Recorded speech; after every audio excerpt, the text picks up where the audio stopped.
Hello, welcome to Me and My Golf TV. You've joined us here at the 18th tee at the Asprey. I'm Piers Ward, and Andy, it's the Impact Show. It is, and today we're talking about maximising your distance with your irons. So if you struggle to get distance, make sure you watch this great drill to help you. Let's take charge of your game.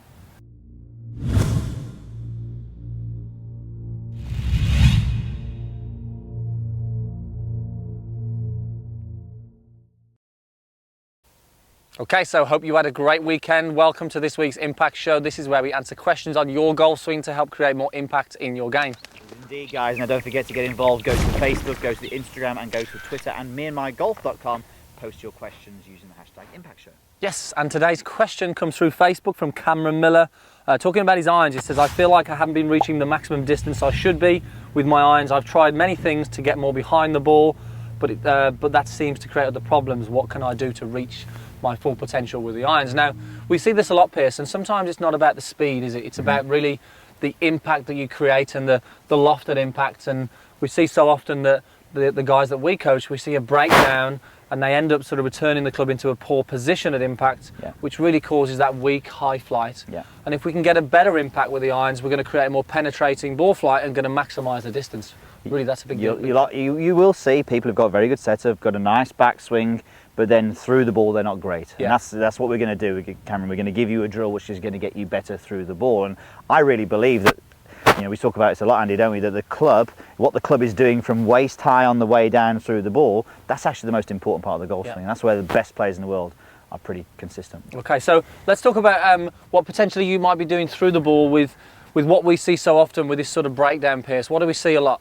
Okay, so generally, and it's a bit of a strange one, that Jordan Spieth has got a similar motion, but there's reasons for it in the grip, but his body motion is very good. But generally we see through the ball, people get through the ball like this. So we can see that the lead arm is sort of buckling a little bit, that the radius of my lead arm and the club, if we think of that as a radius there, is shorter, it's shortened, and we can see that my body is not rotating. Big difference with Spieth, mentioning Spieth, because people are going to say, well, Spieth does that, he gets the body moving and shifting away. And he gets to a pretty good impact anyway. A lot of people get to a poor impact, and then which is a result of sort of doing that really. And this is the difference through impact. At impact, we create a lot of loft, a lot of people, when they get this breakdown. So it's really about creating this sort of shaft lean at impact, where we want the shaft leaning forward and the body in this sort of more rotated position.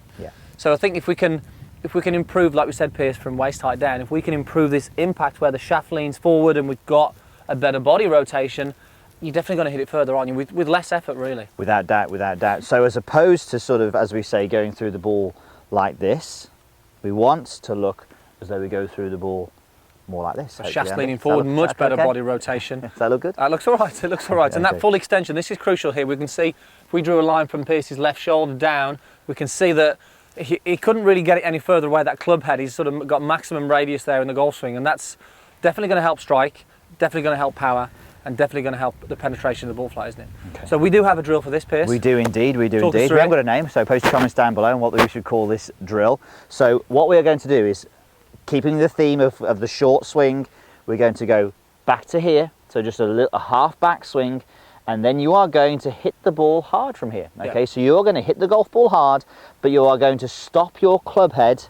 Your aim, your objective is to stop the club head about a foot after you've hit the golf ball. That's the feeling, isn't it? It's going to be very difficult to do. Yeah, you will not do this if you're hitting it hard. You can hit a ball and get into that position. That's actually a really nice thing to do, but we're asking you to hit it hard. So that's where you're thinking and feeling and trying to stop, but actually in reality it's probably going to go through to there, as you'll see when I hit mine in a moment. I won't be able to stop the club there, it will go there, but I am working very hard at that.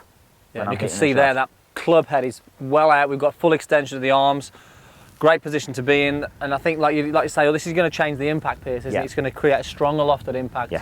Slightly lower flight we'd expect to see. Without doubt, and you'll find if you've struggled taking divots, if the divot was always before the ball in the wrong place, if you can get a divot and get this correct, the divot will start happening after the golf ball. Definitely. Okay, so show us a practice swing of this first, Pierce. Show us what we're after, because it's great to do these sort of rehearsals just to give you the feeling, and you'll see when Pierce does this, it's quite hard to stop at the point where he wants to. Give me one with a little bit of speed there, Pierce, as well. Bit more speed, eh? There you go. So as he puts the speed in, it goes a little bit further. So, you know, as we do this, it's quite difficult to do. So, and the resistance with the ground is obviously going to help it slow down as well. But again, make sure we get the ground in the right place. Excuse me. 18th hit at the Asprey. We've got about 120 yards only. This is So we're not going to expect a full shot, but still we're going to get a bit of power from a short swing. And as you can see, a really crisp strike. You've ripped the tee out of the ground. And as you can see from the finish position there, look at the rotation of the hips. Look at the extension of the arms through the shot. There's plenty of speed, power, and the ball went out nice and low, didn't it? Now, if somebody's hitting that golf ball high and weak pace, you've just done everything opposed to. Absolutely. We always say to people as well when they're doing this drill, do your best to keep the club head below the handle. Yeah. Keep the club head below the handle. Don't let it come up here. That's what's going to want to happen. So, Cameron, when you do this, you'll hit your first shot. You'll hold your finish because you want to assess how you've done. You go, oh, what's the club head doing up there? Keep it down there. And make sure, as Pierce did there, he held his finish for feedback. He was there. He was, he waited for us to say, well, let's see what's gone on. So really important that you do hold that finish and you evaluate exactly what you've done there, because that really is going to tell you whether you've done it right or wrong. Absolutely. Okay, there you go, Cameron. We know that will help you. Do that drill as often as you can. It will definitely help, definitely help. Okay, guys, also post your comments down below. We'll get back to as many as we can. And also, guys, hit the subscribe button. That allows you to interact with us and ask us these questions. Yes, and don't forget to check out memygolf.com. We've just uploaded a 4-part video series to turn your slice into a draw. Not to be missed. If you do slice the golf ball, it is definitely going to help you. So click the link in the corner and get your free 7-day trial today. Thanks, guys. We'll see you next time. Thanks for watching.